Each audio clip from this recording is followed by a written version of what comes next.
Saludos, señoras y señores, y No, no me bienvenidos a una nueva entrega del Mundo por Montera, el canal más audaz para el público más inteligente. Hoy nos acompaña de nuevo, y estoy muy contento después de un tiempo de silencio, pero no de ausencia, nuestro queridísimo amigo y nunca suficientemente estimado, el profesor Tristán Castell de Pinós. Investigador, analista, divulgador de nueva realidad, teórico y estudioso en historia antigua y contemporánea, además de escritor prolífico de obras que hemos tratado aquí de manera ya profunda, como El guerrero azeta y las runas, Los esenios, la superación de la muerte y Nostradamus, caminos secretos. Tristán, ¿cómo estás? Muy buenas. Pues bueno, primero de todo, haciendo como un poco como de electricista de plató, poniéndome bien la iluminación, pero una vez superado el primer momento digamos, de cambio profesional, de pasar de todo lo que has dicho a electricista de plató, podemos seguir con lo nuestro.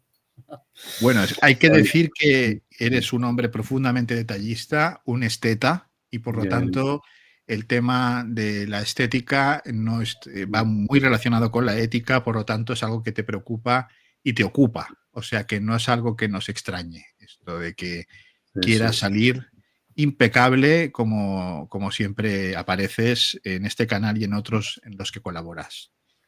pues así ¿Estás es. bien? ¿Cómo estás? Cuéntanos, ¿cómo va todo? Perfectamente, superando algunas pequeñas dificultades, de las cuales algunas tú tienes noticia ya, que Sí. han sido pues, bueno, pequeñas dificultades de salud, pero que vamos hacia adelante y creemos que bueno, empezaremos una nueva etapa maravillosa, no tan solo, digamos, esta semana próxima, porque estamos pendientes de un dictamen médico para, sabes, mi querida Olga, y Sí. no tan solo como pareja, sino como excelsa poeta, es que nos da siempre esta visión tan gloriosa de la realidad del espíritu. Entonces es muy importante. Absolutamente. Y desde aquí estoy seguro que todo va a ir fenomenal y nuestros mejores deseos para Olga, que siempre nos abruma con su cariño y su sensibilidad extrema. O sea que desde aquí un beso muy fuerte. También os lo Y agradecemos con toda sinceridad y cariño también. hoy tenemos que hablar de un tema menos cariñoso, un Ujú, tema menos agradable, pero que nos ha sorprendido a todos y sí. es el robo, por Ujú, llamarlo de alguna manera, que perpetraron unos misteriosos personajes el pasado día 19 de octubre sí, en sí. nada más y nada menos que el Museo del Louvre, o como diría Gila, de la Louvre, el Museo de la Louvre, en París, Ah, sí, en la sí, sí. otrora ciudad del amor, ¿no? Ahora es ciudad más del clamor, ¿no? Porque Sí, está un poco agitado todo por allí. un poco, Pero cuando pasó eso, yo enseguida pensé, digo, esto tengo que hablarlo con Tristán, porque seguro que aquí, por cómo ha ido todo, seguro que hay algo más detrás, algo sí, que nos, sí, sí, sí. no sé, algo, vimos lo de Notre Dame, ahora vemos esto. ¿Qué nos puedes contar?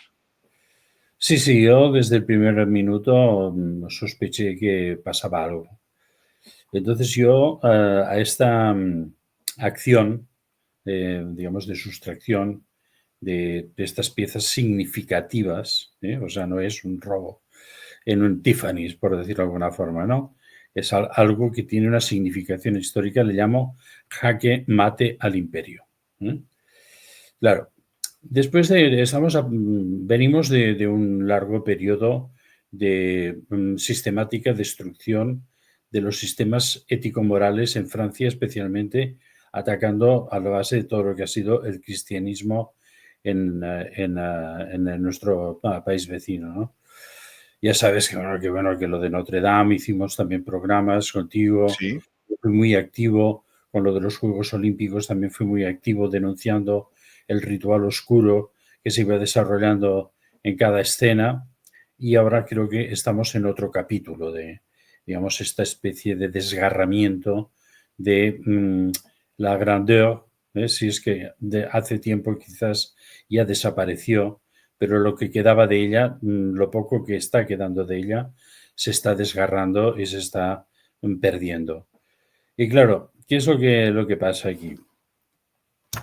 Es un robo cualquiera, son unos señores. A ver, todo pinta que son unos señores, así que de pronto se les pone en la cabeza que dicen, mira, podemos robar algo. ¿Pero dónde lo podemos hacer? Bueno, no vamos al Louvre, hombre, que aquí está chupado, que tenemos unos amiguetes allí dentro que nos van a arreglar el asunto. Que hay muchas cosas, hay muchas Es cosas. una pasada, no sé qué. Hay unas piedras que son bastante chulas y tal, y cogemos y lo hacemos y tal. Y claro, la cosa nos tiene a todos, digamos, en una cierta como duda, porque por una parte es todos, al principio esperamos que hubiera sido como, digamos, un robo a lo Arsène Lupin, el Exacto. famoso personaje de Maurice Leblanc. El caballero ladrón. Sí, sí. Exacto, tío. Claro, una cosa, digamos, un escenario de lujo y digamos, nos estamos imaginando que podía haber sido una cosa así, pero luego resulta que aparecen unos señores un poco desarrapados, con unos chalecos de obra y con unas radiales, y como si fueran el fontanero que viene a tu casa pues a hacer cualquier chapuza, y se montan allá encima y, bueno, y ocurre lo que ocurre. Pero claro, ¿esto es solo esto o hay más? Antes de entrar un poco en la descripción de lo que ha pasado, que hay muchísima información y generalmente toda muy repetitiva en YouTube y en Internet en general, bueno, sabemos que este domingo, sábado-domingo, supuestamente la Gendarmerie ha conseguido trincar a dos de los supuestos participantes en el atraco, ¿no? En este, digamos, más que un atraco, digamos, eso que digo, es un descabezamiento de la imagen imperial de Francia, porque, claro, entre otras cosas, celebraron la corona de la última emperadora, de Eugenia Montijo, pero y además joyas que habían pertenecido a Napoleón o que en un momento determinado Napoleón hizo entrega de ellas, siendo de otra procedencia, a sus parejas, ¿no? Entonces aquí tenemos a los dos Napoleones, Napoleón I y Napoleón III. Justamente los dos tienen un rasgo muy común, que los dos fueron de alguna forma defenestrados del poder.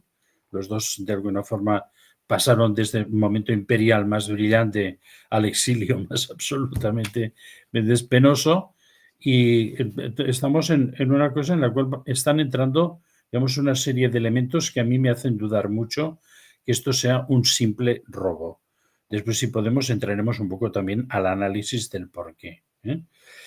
Todos también sabemos que hay muchos elementos en estos momentos de la guerra oculta, porque estamos en una guerra generalizada. Esto supongo que lo tenemos todos claro, que no sabemos por dónde terminará ni qué episodios nos esperan, pero probablemente nos esperan episodios demasiado agradables.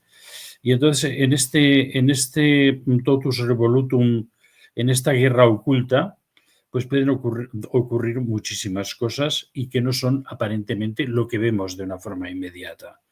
Es decir, en el supuesto de que estos señores fueran unos cualquiera, estos cualquiera podrían ser unos sicarios perfectamente preparados para realizar una acción que, una vez conseguido el objetivo, ellos van a ser los chivos expiatorios y nadie verá la dirección de donde venían exactamente las órdenes o quién marcó los objetivos.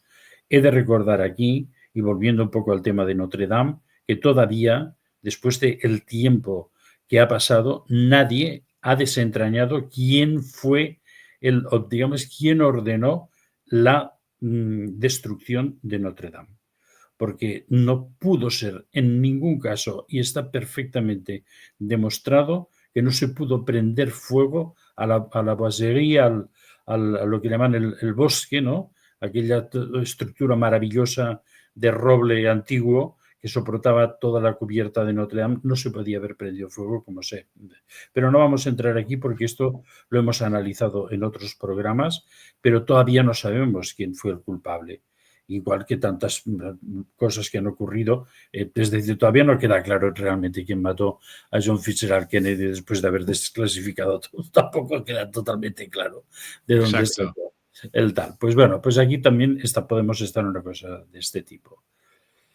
¿Qué hay aquí que a mí me preocupó desde el principio? Hay una serie de elementos simbólicos que no me parecen elegidos al azar y tampoco me parecen elegidos por personas, bueno, que ya yo dije en otra charla que yo creía que los autores materiales del asalto habían sido personas que procedían de los arrondissements extremos de París, donde hay mucha población inmigrante y mucha población, digamos, de una naturaleza, unos sistemas de supervivencia difíciles, y que efectivamente este sábado se consiguió trincar a uno de ellos, y que gracias a un descuido absolutamente para mí insospechado o intolerable para un comando bien organizado, que es que abandonó alguien de ellos un guante en la escena del atraco. Y eso obviamente es lo que ha permitido a la policía buscar los rastros de ADN, compararlos con los patrones de otros delincuentes y con que era un señor que había delinquido y estaba ahí, pues patabam. Entonces han podido coger a este y a otro en el momento en el que desde Charles de Gaulle iba a coger un vuelo a Argelia. En un primer momento pensamos que también por el, digamos, la disciplina y la forma de la ejecución podían ser de alguna forma bandas del este, o sea, paramilitares o gente muy bien preparada, pero en un principio esta huida a Argel, y parece ser que el otro detenido tenía la intención de huir a Mali, podría, de alguna forma, no nos han revelado, digamos, la naturaleza étnica de estos personajes, pero podríamos pensar que eran o africanos o magrebíes, ¿no?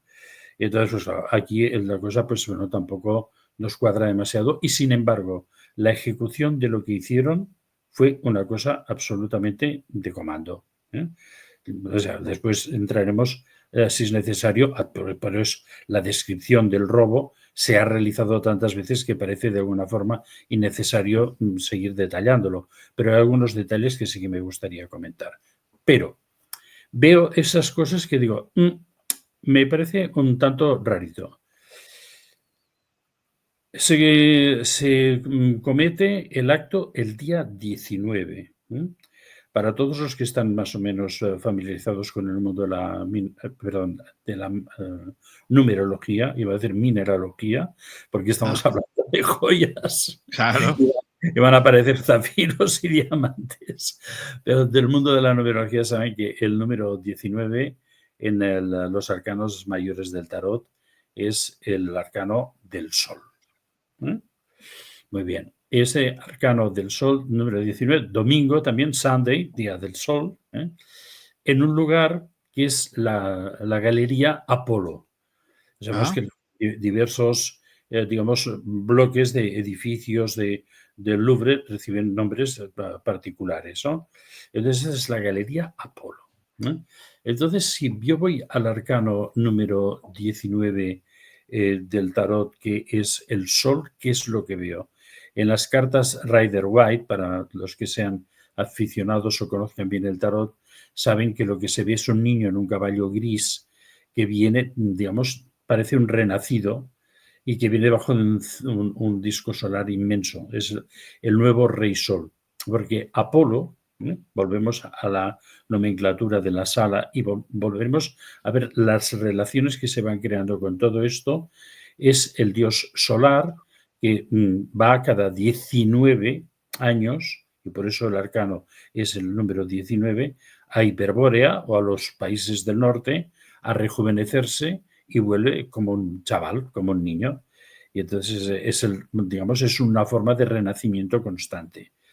Y entonces, ¿y qué tiene que ver esto con la galería y con más cosas todavía? ¿Por qué esta galería se llama Apolo y no se llama cualquier otra cosa? Veo que has colocado el arcano del tarot del sol. Aquí Exacto, para que nuestro público pueda ver un poco de qué estamos hablando. Sí, podemos ver detrás los girasoles que siguen siempre la dirección o los dictámenes del sol.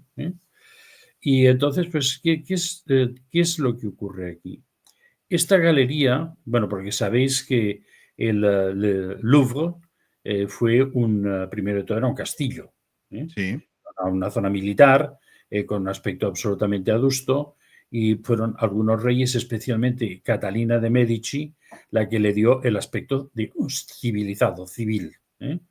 Y que es muy posible que, tal como yo he dicho, que hay mucha gente que especula que el origen de la denominación de Louvre, sería de que antes era un campo en el que había lobos y por lo tanto sería Louvre o cualquier cosa de este tipo. Yo creo que es que realmente la población de París, acostumbrada a ver las siniestras murallas militares, cuando aquello se empezó a poner bonito, pues le llamaron l'ouvrage, la decoración, el lugar decorado, el lugar bonito, ¿no?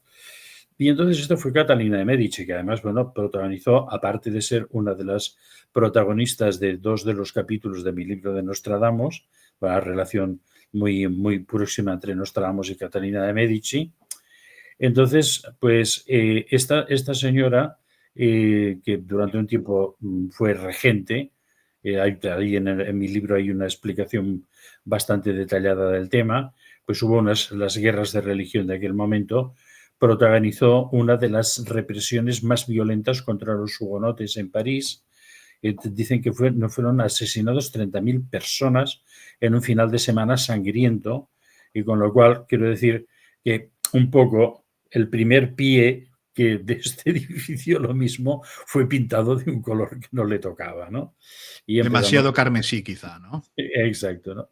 Pero ¿qué vemos más aquí? A ver, el que realmente reemprende el trabajo de hacer una nueva galería, en una nueva ampliación y además una ampliación suntuosa, fue Luis XIV, al que se denominó o autodenominó como el Rey Sol.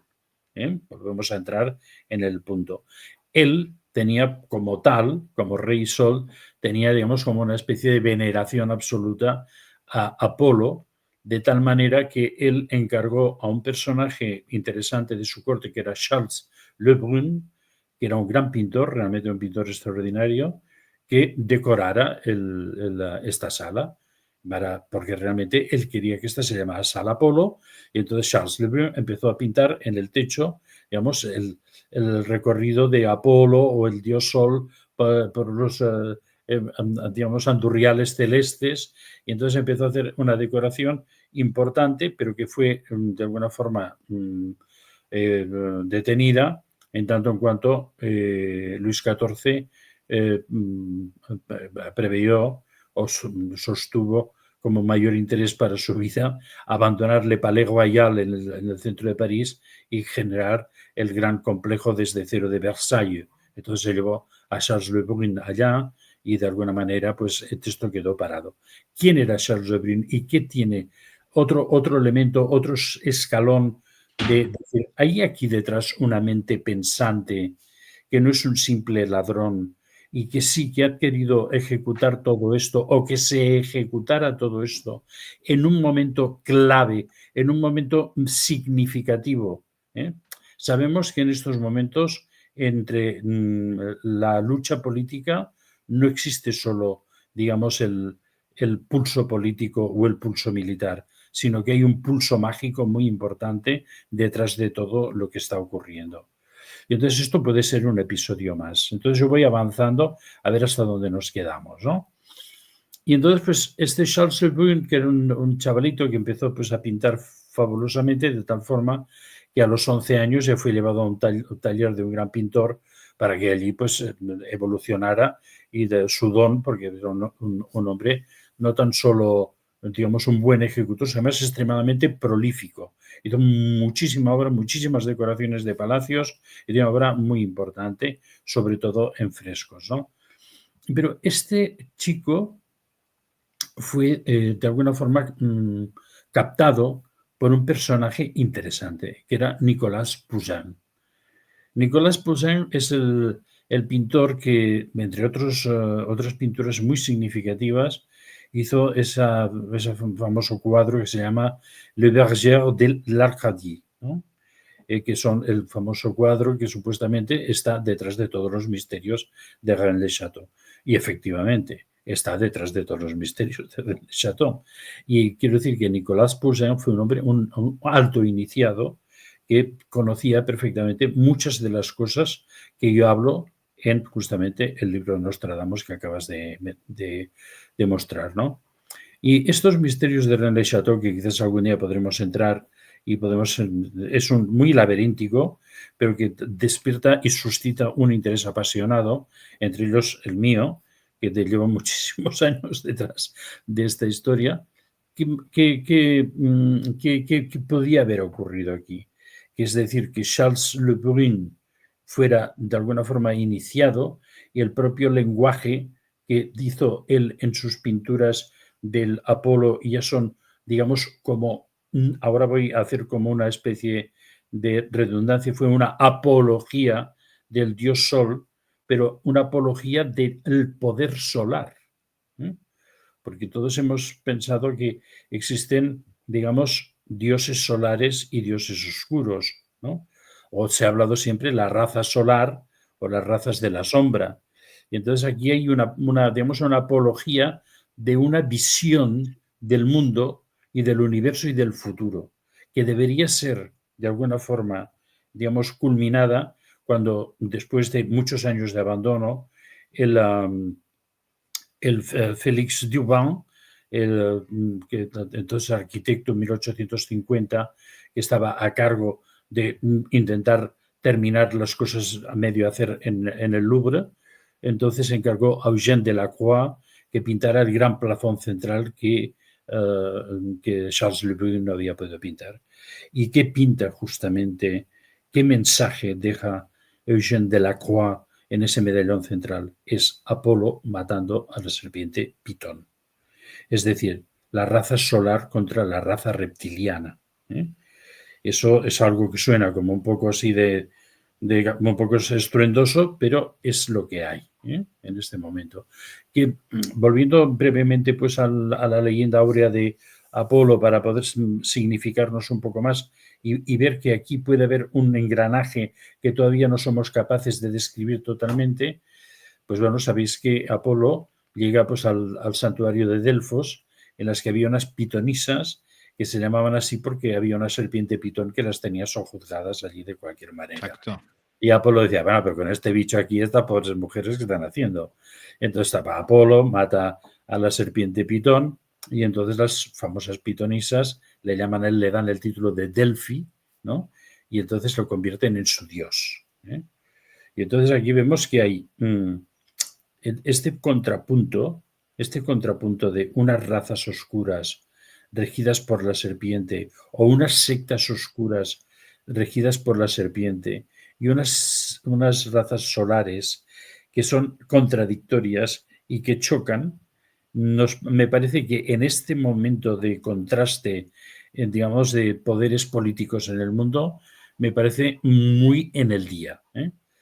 Pero dicho todo esto, aparte hay otra cosa muy simpática que viene a dar un poco el colofón de esto, que es que esta galería presenta su fachada sobre el Sena en la avenue François Mitterrand. Y claro, el señor François Mitterrand, que fue el dernier empereur socialista, en este caso. Bueno.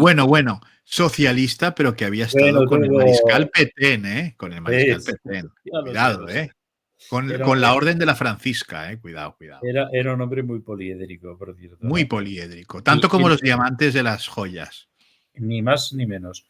Y además fue el hombre que le dio el carácter de verdadero templo del arte al Louvre, porque claro, ahora tenemos una cosa que ha habido algunos de los políticos franceses, especialmente de lo que ahora se llama extrema derecha, que es la gente normal, que antes era gente normal, ahora es extrema derecha, no sé por qué razón.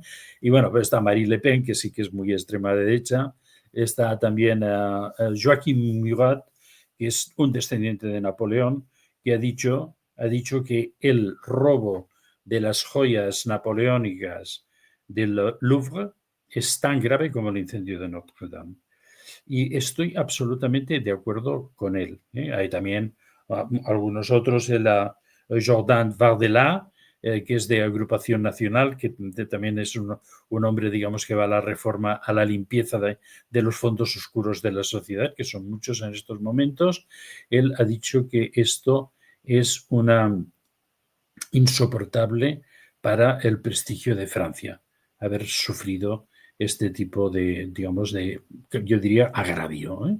Porque Una humillación. Es una humillación, ¿no? Entonces, yo te quería hacer una pregunta. Hemos escuchado que has explicado todas estas claves, ¿no?, esotéricas, ¿no?, que se esconde detrás de toda esta cuestión. Pero para que el público lo tenga claro, tú descartarías, y perdona que sea tan prosaico, porque es casi muy vulgar lo que te voy a preguntar después de lo que has dicho, el fin crematístico del robo. Es decir, Sí, que yo es es lo porque que vale mucho dinero, las joyas, patatín, patatán, ¿no? O sea, a ver, el tema es que lo que ocurre es un asalto en toda regla.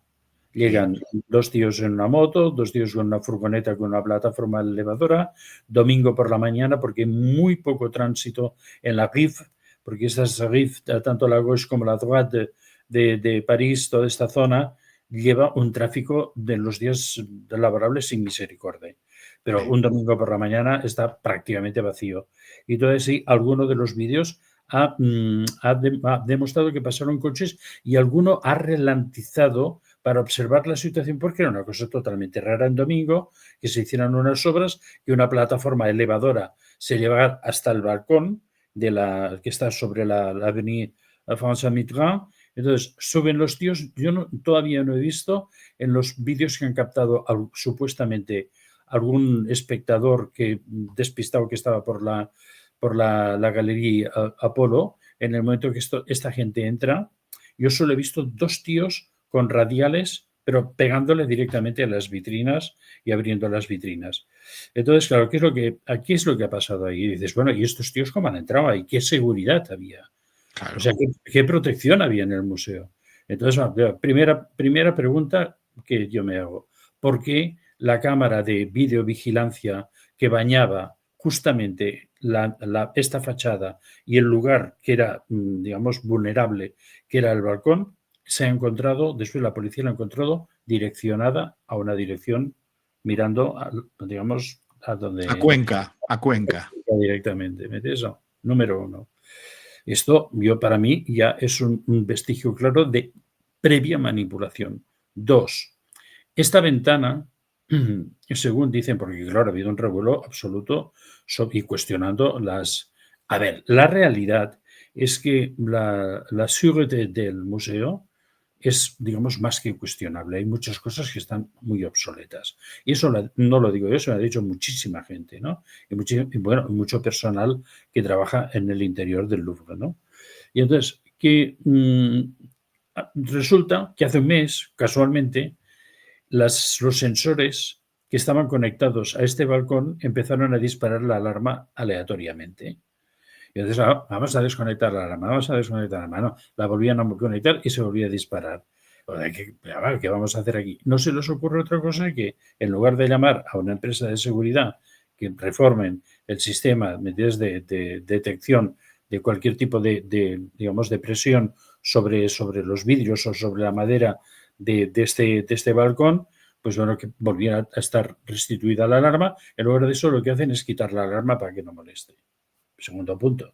Le digo, bueno, señores, perdonen, a ver, directora del Museo del Louvre, que usted está autorizando o le han pasado por debajo de la nariz que han desmontado eso porque molestaba y se ha quedado tan tranquila en una sala que hay cosas que valen millones, hay unos diamantes inmensos que son no son como el Koh-i-Noor, pero son importantísimos de quilataje, ¿no?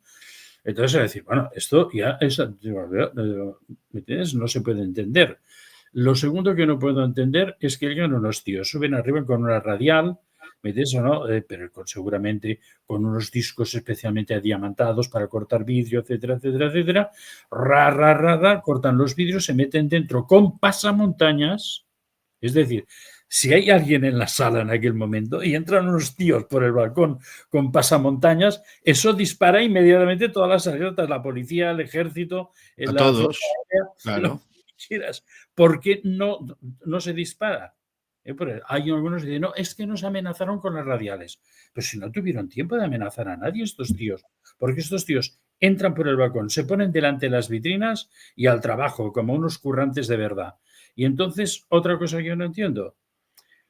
Yo he tenido la suerte de colaborar con algunos montajes de algunos museos y entonces, o de colecciones especiales que necesitan una seguridad importante, pero ahora sé que los vidrios son súper blindados y encima hay una serie de sensores que en el momento que tú te acercas demasiado, te marcan ya directamente un pit de alarma. Y si llegas a tocar, disparan la alarma en el despacho o en la garita de los que hayan, digamos, los guardias de seguridad de alto nivel, que son los que dicen, aquí hay un momento, hay que inmediatamente acudir. Y aquí entran unos tíos con una radial, lo cortan todo eso y no pasa nada. Y entonces cogen rápidamente lo que hay allí, que yo digo, a ver, ¿hacen una selección o simplemente prevaleció de atacar las vitrinas que están más cerca del sistema de acceso y el sistema de salida? Que creo que hubiera sido, digamos, la política, ¿no? Pero esto yo no lo puedo entender si no hay una colaboración interior. Y lo he dicho desde hace tiempo. Y ahora la policía francesa está trabajando en ese sentido. Supongo que la gente que han capturado les van a cantar ahí, pero no veas, ¿me entiendes? Por buleares, ¿no? Como decimos La aquí. Traviata, la Traviata. Digamos, y la bohemia incluso, pero La por el Bohème, mismo la precio, Bohème. ¿sabes?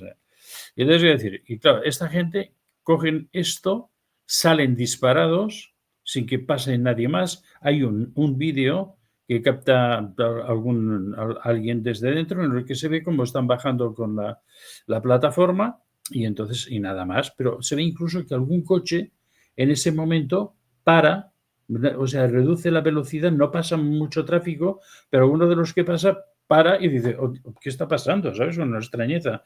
Pero supuestamente no avisó a nadie más a la policía desde el nivel de la calle, ¿no? Y entonces, ¿qué puede haber pasado con esto? ¿Es un robo?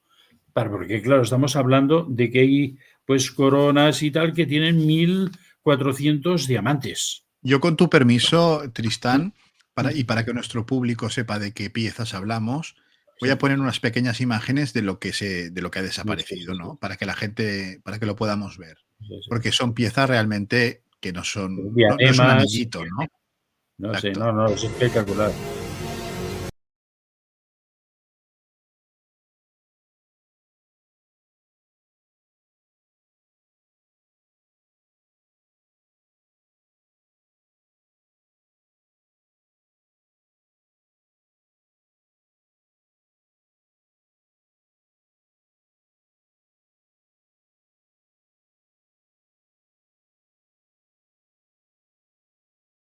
Bueno, son piezas muy importantes, ¿no? Es solo la diadema de Eugenia de Montijo tiene 1.300 diamantes. El collar de esmeraldas de la emperatriz María Luisa, que fue la segunda esposa de Napoleón, tiene 1.138 diamantes.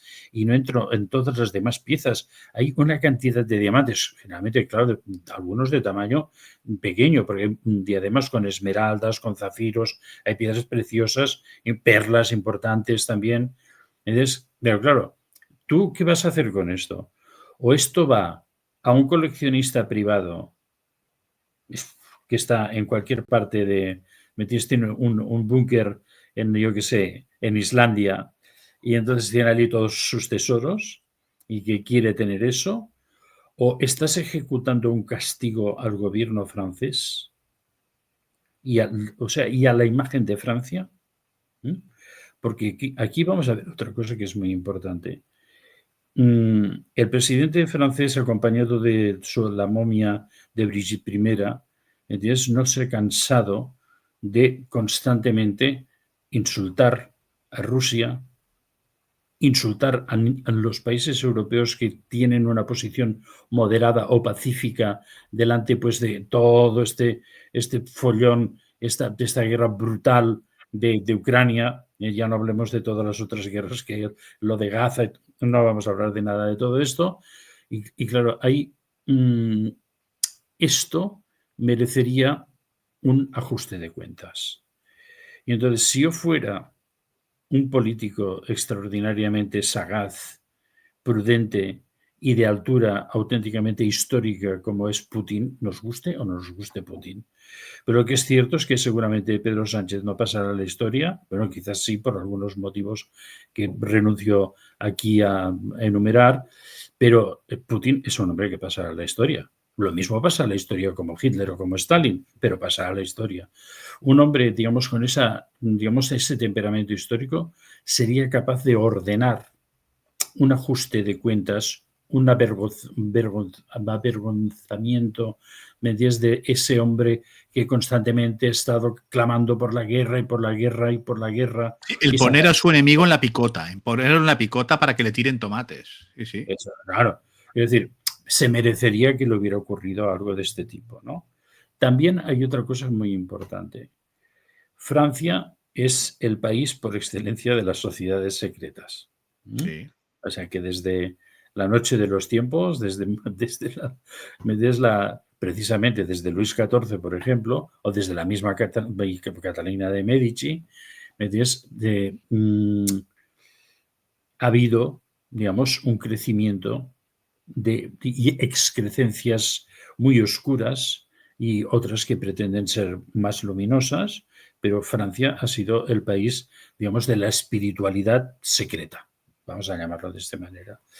Y esas facciones no son, digamos, no van todas por el mismo camino ni van al mismo club, por decirlo de alguna forma, ni en el fútbol se sientan en las mismas gradas, por decirlo también de otra forma, sino que muchas veces tienen enemistades muy destructivas entre ellas, ¿no?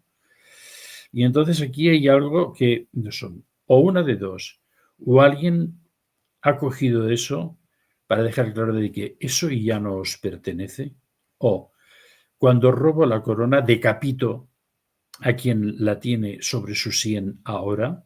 Y claro, Francia en eso de las decapitaciones tiene, digamos, una tradición muy florida. Tiene un doctorado, tiene un doctorado. Entonces, quiero decirte, esto podría ser, digamos, una cosa. A mí me gustaría que fuera una cosa de este tipo, ¿eh? O sea, personalmente, ¿no? Que tendría, digamos, un suquillo, ¿no? Sí, sí, sí, sí. Un Porque aroma.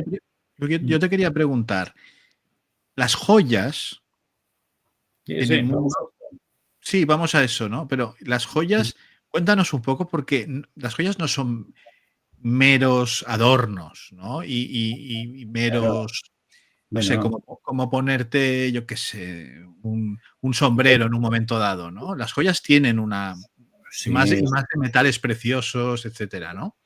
Bueno, los grandes joyeros que trabajaron en estas piezas fueron François Ninot, Le Monnier, o sea, eran artistas de un nivel, bueno, absolutamente, ¿no? Porque estas joyas vistas en proximidad son, bueno, es una arquitectura tan absolutamente increíble. O sea, llegar a diseñar y después montar todas esas piedras preciosas no sé, a mí es una cosa que me fascina, ¿eh? Absolutamente. Y bueno, ya sabes que puede que hayas estado también en esa galería. Sí. Yo pues soy un lubretiano, es decir, que Bueno, además... hay que decir que el profesor Tizanga, tú conoces París como la palma de tu mano, es decir, es una ciudad que la tienes muy, muy recorrida. Olga y Yo, tú os la habéis pateado, pero de manera me intensa. encanta, me encanta Londres, pero entre Londres y París sigo escogiendo a París, a Sí. pesar de que esté más sucia, más insegura y todas las tonterías que están pasando ahora, ¿no? Yo creo que París tendrá, digamos, renacerá de sus cenizas. Especialmente lo de Notre Dame ya fue un primer paso. Y bueno, y un primer paso que no fue, digamos, por voluntad del gobierno, sino fue por voluntad de otros grupos, de estos que estamos hablando, que le dijeron, no vais a pasar de esta línea. Lo habéis roto, pero lo volvéis a poner en pie, ¿eh? O sea, esto ya hemos hablado un poquitín en el tema de Notre Dame y es un tema muy interesante. Es un tema muy Pero interesante. cuéntanos el tema de las joyas, o sea, el poder, Sí, el poder simbólico que tienen para todas estas sociedades y rituales y demás. bueno, vamos a ver. Y todos pensamos, no sé, yo por aquí ahora tenía unos cuarzos, aquí encima de la mesa tengo unos cuarzos, aquí al lado tengo unas piedras de shungit. Es decir, el mineral es una consciencia atrapada en la materia. Hace poco, bueno, quizás muchos de nuestros, digamos, oyentes o videntes en estos momentos sabrán que hay una serie de cavidades en el mundo con unos cristales absolutamente increíbles que un ser humano ahí dentro es como si fuera un enanito. Y cristales inmensos. Todo eso son mensajes de una fuente original de creación que deja en esos cristales constelada una potencia de emisión de algo. Porque, claro, lo de la vida sobre la Tierra, ¿cómo se aguanta? Sí que podemos hacer en los laboratorios de no sé cuántos países unas clonaciones, la famosa oveja Dolly, que en el 94 pues ahora estarán clonando cocodrilos o yo qué sé, ¿me entiendes? O personajes humanos, porque hemos hablado muchas veces que en estos momentos que quizás muchos de los personajes que están en el mundo de poder no son ya ellos mismos, sino que son unos clones reinsertados. Pero esto es otro tema para otro día, ¿no? Entonces, esas piedras tienen un poder. Ya sabes que yo soy, me entiendes, un gran practicante del mundo rúnico y sé perfectamente que esas piedras, nada, una piedrecita sencillita como esto que he encontrado en cualquier sitio, ¿sabes? Pero esto tiene una fuerza, aquí dentro hay una consciencia. Y si yo ahora corto aquí unas finísimas lajas y las pongo en un microscopio electrónico, cuando amplío lo que veo son cristales y cristales y cristales y cristales. Y todo eso, ya sabemos que los famosos, la época de los cristales de cuarzo, de los relojes de cuarzo y de tal y cual, y la presencia de muchos materiales que ahora se llaman tierras raras, que son minerales en toda la tecnología contemporánea de la inteligencia artificial. Por lo tanto, imaginaros una esmeralda así de grande como una de estas que hay en las diademas de esto. Y los diamantes, a ver, el diamante es un producto de algo que no comprendemos, ¿no? O sea, el diamante es carbono puro. O sea, un trozo de carbón o de antracita es lo mismo. Es carbono puro. Hay un poema muy bonito de José Martín que dice que el diamante antes de luz fue carbón. Y entonces, pues sí, y tiene muchísima razón. Entonces, todo eso tiene un potencial, el potencial curativo, potencial adivinativo, potencial protectivo. Yo siempre llevo piedras encima. Muchas veces son como esta. Me llama la atención la forma que tiene, entonces de una forma extraña, y hace esta parte cóncava, y digo, oh, qué bonita. Y entonces me la llevo, ¿sabes? Y, no sé. Muchos van a pensar que estoy absolutamente... No. Pero luego también el tema de la joya que ha estado en contacto con alguien. Es decir, que ha Eso estado. sí. Porque, claro, las joyas que han Y, sido y, robadas han tocado a ciertos personajes. y los metales. Y los Claro, y los metales. metales preciosos, sobre todo, el oro, el platino, ¿no? Todo esto. Sí. Todo esto, digamos, recoge una información biológica y no tan solo una información biológica, sino una información de conductualidad. Es decir, yo voy a una armería y me compro una Glock porque me hacen mucha gracia en un país que dejen tener y todo esto, pero nuevecita de trinca. Y voy a mi campo de tiro y hago pim, pim, pim, pim, pim, y hago todas esas tonterías. Ahora, compro una pistola que me venden en el mercado negro. ¿Y si esa pistola se ha usado para crímenes absolutamente horribles? Entonces, claro, un cuchillo, vamos a suponer. O hay, a ver, en el escenario religioso hay personas que sostienen que teniendo el rosario de tal sor o del Padre Pío, Una reliquia. transmite una devoción a algo que no es propio tuyo y que de pronto, ¡pum!, se integra dentro de ti. Es decir, estamos hablando en este caso de elementos de poder, porque esta gente cuando se ponía estas tiaras ahí arriba con 1.300 diamantes, pequeñitos ni que fueran, eso era, bueno, una bomba. Una bomba.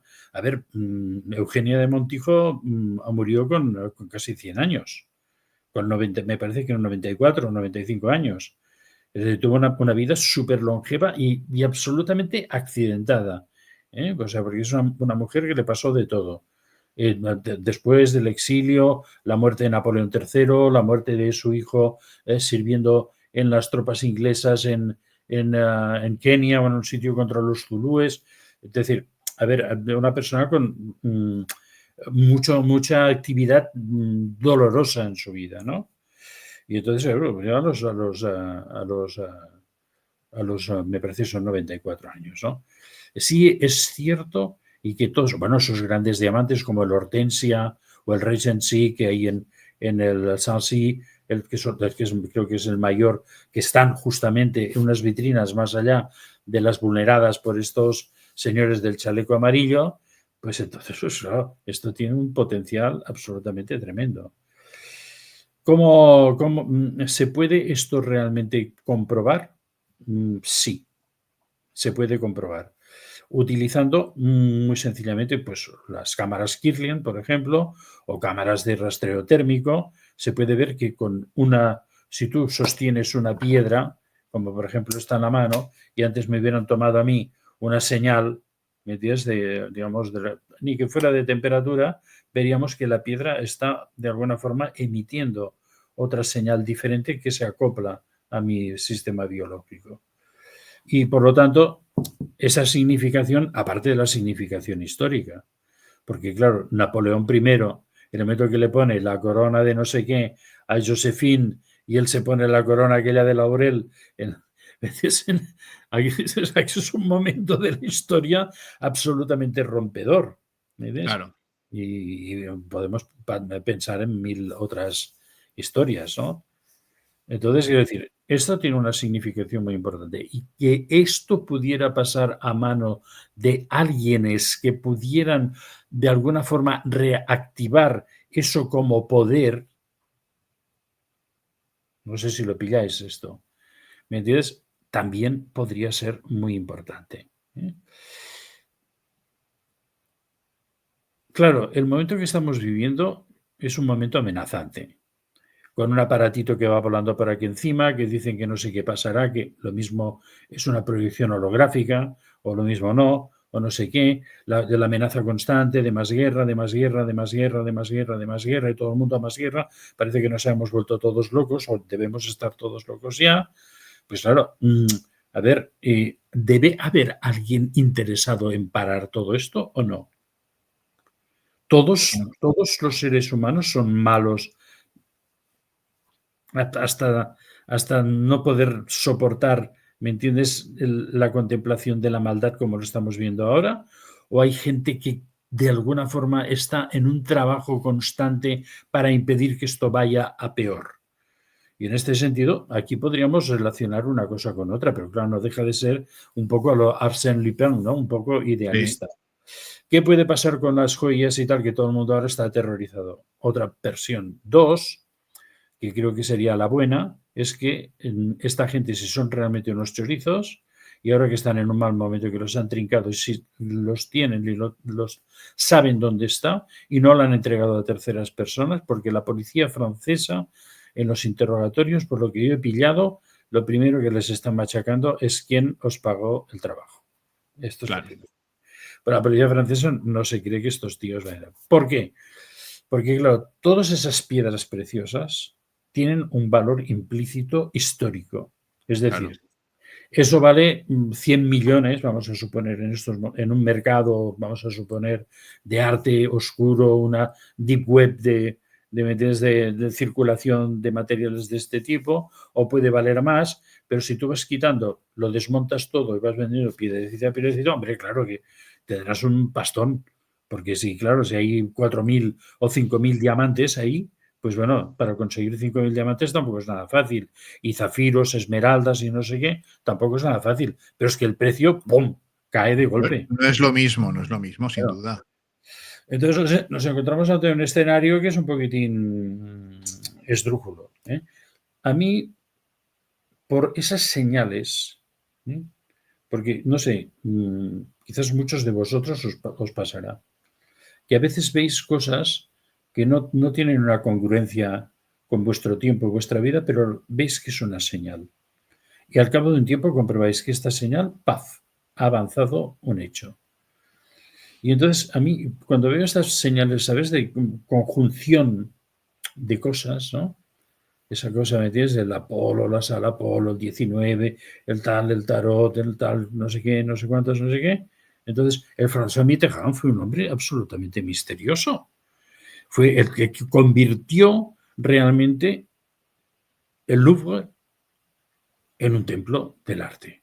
¿Por qué? Porque el Louvre era un gran museo, pero en el momento en que encargó a Yao Mingpei la construcción de las pirámides en la Esto Gran es fuerte, sí. ¿me entiendes? En las cuales hay además pirámides invertidas, ¿me entiendes? Que Sí, yo he hablado mucho de eso en algunos foros, ¿me entiendes? De piramidología. Y entonces, ahí, y bueno, y si vas a París y ves eso y estás ahí, y si te puedes poner encima, y cuando tú llegas de noche y entonces ves esa visión y estás totalmente solo en medio de esa plaza del Louvre, y eso a mí, ¿sabes? Me da una impresión profunda, ¿sabes? O sea, es sí. algo que queda en mí como una impresión muy profunda. O sea, en este momento estoy sintiendo el frío de la última noche que pasamos con Olga, que además pasamos un buen rato ahí, hacía un frío terrorífico. Pero la cosa era brutal porque estábamos solos.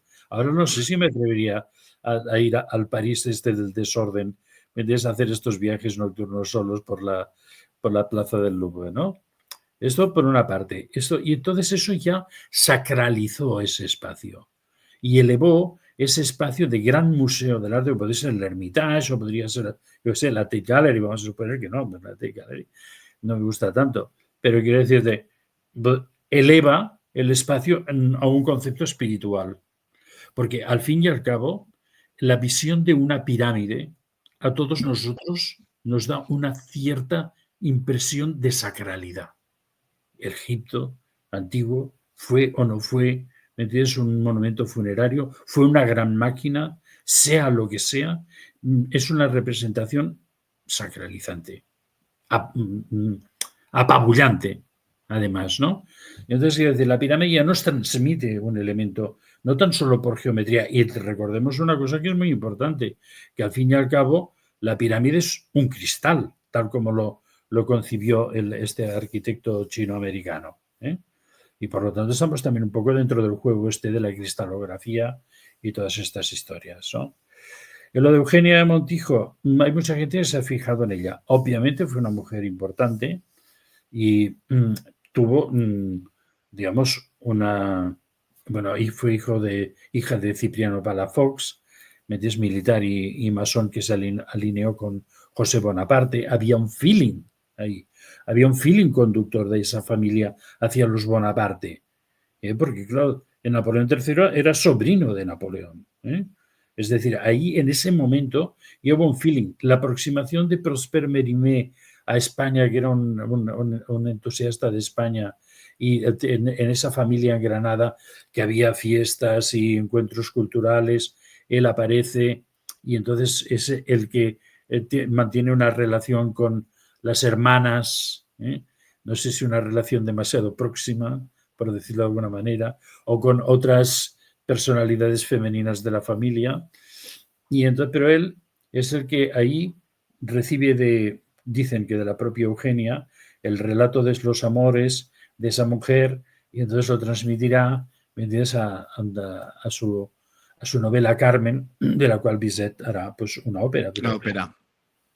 Mérimée, que además es un tío interesante porque fue el que rescató los tapices del unicornio, o sea, ver la historia del rescate de los tapices del unicornio que se han presentado y se presentan en el Musée de la Moyen Âge en Saint-Michel, en París, fue Prosper Mérimée. Estaban abandonados en un chateau, que luego se descolgaron, se llevaron a un ayuntamiento, o sea, estaban para perderse para siempre. Entonces él fue pero sobre todo fue el que condujo a Eugenia de Montijo al círculo de Napoleón III. Entonces, gracias a ello, esta mujer española, granadina, se pudo convertir en emperatriz de Francia y tener relaciones, dicen que está con Catalina la Grande, no sé si se escribían en ruso, pero lo que sí es cierto es que tuvo relaciones personales con Sisi, con Elizabeth de Austria, y Muy que interesante.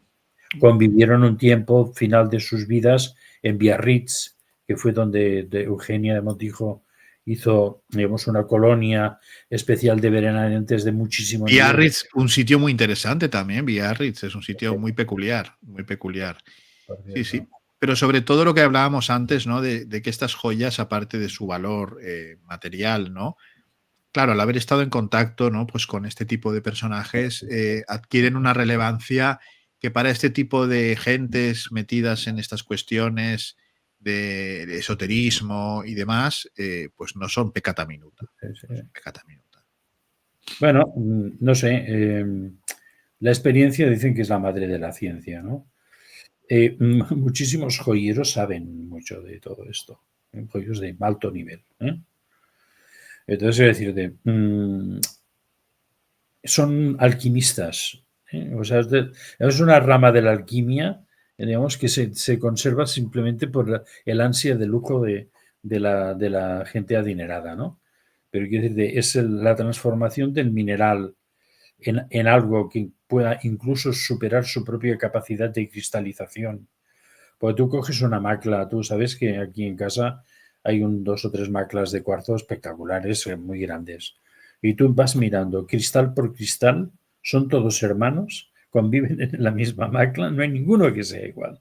Todo es una creatividad geométrica absolutamente, dices, pero ¿cómo es posible? Tanta perfección, tanta geometría, ves que convive la una con la otra. Y es absolutamente, para mí, es algo que muchas veces me voy a sentar allí y me quedo mirando eso y digo, bueno, esto, ¿entiendes? ¿No? ¿Qué Qué es? maravilla.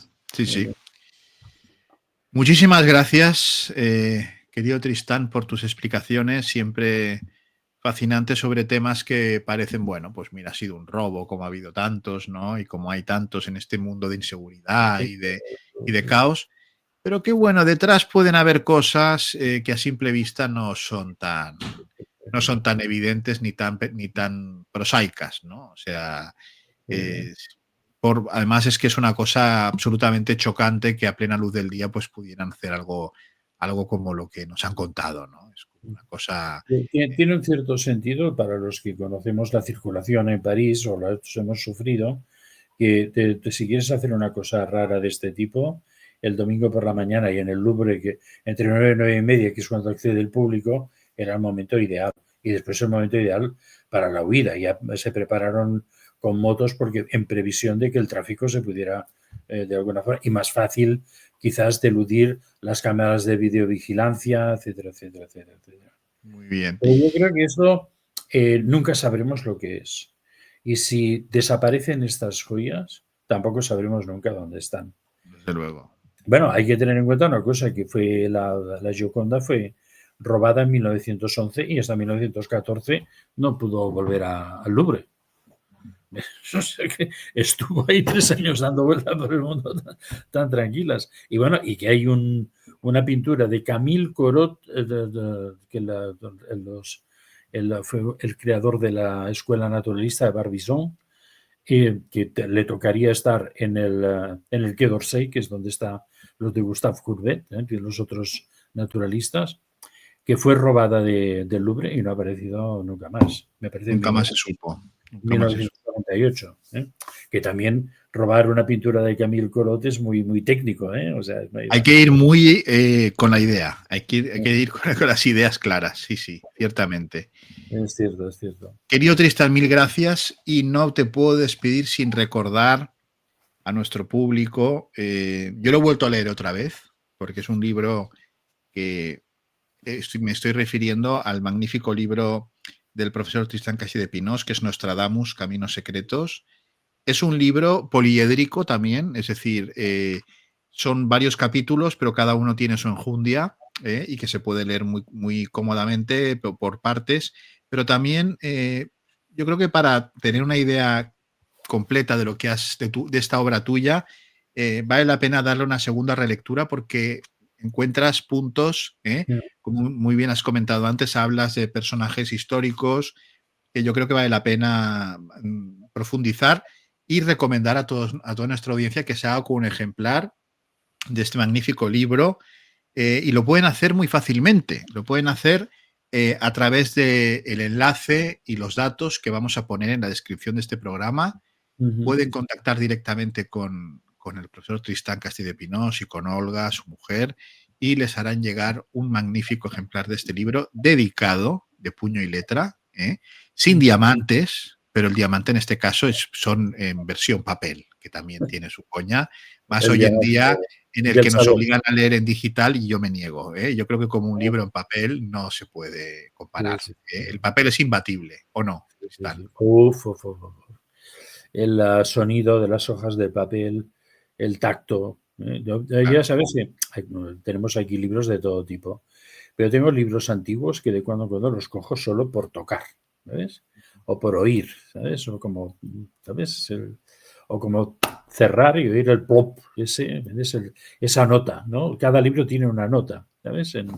Entonces, Exactamente. Yo decirles a ustedes, hacer una confesión pública, señoras y señores, que si algún día desaparezco, y si algún día nadie sabe dónde está, probablemente esté escondido en la biblioteca del profesor Tristán Castillo de Pinós, buscando libros y buscando legajos, porque realmente tu biblioteca es un tesoro y no en vano nos explicas las cosas que nos explicas, porque, bueno, tienes allí unos tesoros pues sensacionales, sensacionales a los que he tenido la suerte de poder olisquear un acceder. poco, poder acceder y me has dejado ver alguno de tus volúmenes y de tus cosas. O sea que muchísimas gracias. Muchísimas gracias.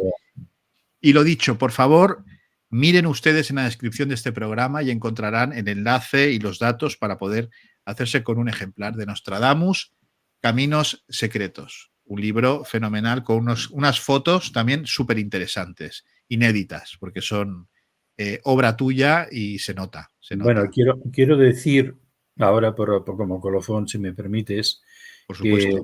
a partir de seguramente del mes de febrero vamos a hacer un viaje iniciático por las tierras nostradámicas, ¿eh?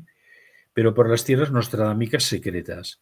Y entonces, bueno, cuando llegue el momento, pues ya o por este canal o por los míos o por donde sea, ya lo iremos avisando y entonces miraremos de hacer y además repetir el viaje que hicimos a Maestrazgo, que fue estupendo, una experiencia extraordinaria. Magnífico. Tristán, muchísimas gracias por haber querido estar una vez más en El Mundo por Montera, que ya sabes que eres el decano de este canal, porque contigo empezamos. Pronto cumplimos un añito. ¿Eh? ¿Quién lo iba a decir? Pronto cumplimos un añito. Y aquí estamos, y aquí Y de buen estamos. trabajo. Sí, señor. Sí, sí. O sea que Pues muy bien. muchísimas gracias por Gracias haber también. estado una vez Gracias, más. gracias, Y a todos gracias. ustedes, señoras y señores, muchísimas gracias por haber querido conectar una vez más con El Mundo por Montera, el canal más audaz para el público más inteligente. Buenas noches.